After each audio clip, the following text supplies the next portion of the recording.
गीताध्याय शीलस्सु प्राणायाम परस्य च नैव सन्ति हि पापानि पूर्वजन्मकृतानि च।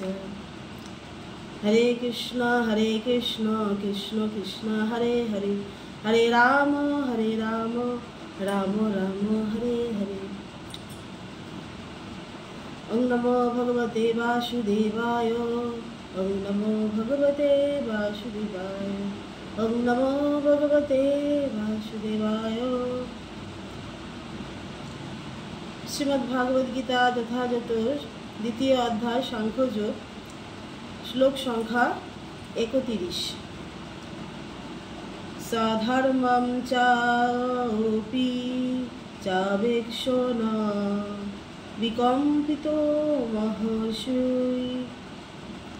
ধর্মাধিযুদ্ধ শ্রেয় অন্যৎ ক্ষত্রিয়স্য ন বিদ্যতে। অনুবাদ এই শ্লোকের: ক্ষত্রিয় ধর্মরূপে স্বধর্ম বিবেচনা করে তোমার জানা উচিত যে ধর্ম রক্ষার্থে যুদ্ধ করার থেকে তোমার জন্য মঙ্গলকর আর কিছুই নেই, তাই তোমার দ্বিধাগ্রস্ত হওয়া উচিত নয়। ভগবান শ্রীকৃষ্ণ অর্জুনকে দেহতত্ত্ব জ্ঞান দেওয়ার পর এবারে তার কর্তব্য কর্ম, অর্থাৎ আমাদের যে কর্তব্য কর্ম সেগুলোর কি করা উচিত সেই কথা বলতে শুরু করলেন। তো যে যেই ধর্মে আছে এবং যে যে জায়গায় আছে তাকে সেই কর্তব্য পালন করা উচিত।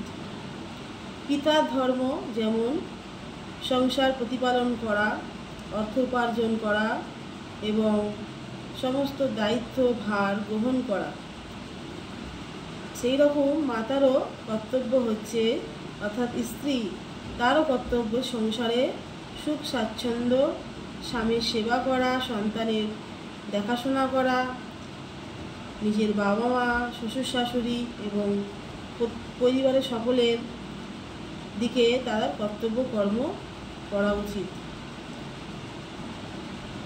সেইভাবে একটি সন্তানেরও উচিত তার কর্তব্য কর্ম। সন্তানের কি কর্তব্য? লেখাপড়া করা, আদর্শবান হওয়া, পিতামাতার কথা শুনে চলা এবং শাস্ত্রীয় মতে নিজেকে তৈরি করা, স্বধর্ম পালন করা। তো অর্জুনকে ভগবান বলেছিলেন যে তুমি হচ্ছে ক্ষত্রিয়, আর ক্ষত্রিয় ধর্ম হচ্ছে যুদ্ধ করা, এটি তোমার জন্য মঙ্গলকর। তাই তুমি অন্য কিছু না ভেবে তুমি তোমার কর্তব্য কর্ম পালন করো। তুমি যেহেতু ক্ষত্রিয় তাই তোমার ধর্ম হচ্ছে যুদ্ধ করা, তাই তুমি যুদ্ধ করো, কোনো সংকোচ করো না, এটি তোমার স্বধর্ম কর্তব্য। তাই আমাদের উচিত প্রত্যেকের যে যে স্থানে আছে তাকে সেইভাবে তার কর্তব্য কর্ম এবং ধর্ম পালন করা উচিত।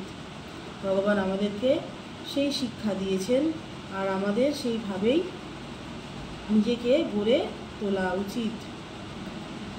হরে কৃষ্ণ কৃষ্ণ কৃষ্ণ হরে হরে, হরে রাম রাম রাম হরে হরে। জয় শ্রীমদ্ ভগবদ গীতা যথাযথ কি জয়, জয় কৃষ্ণচন্দ্র ভগবান কি জয়। তাই গো বন্দে হরি বল।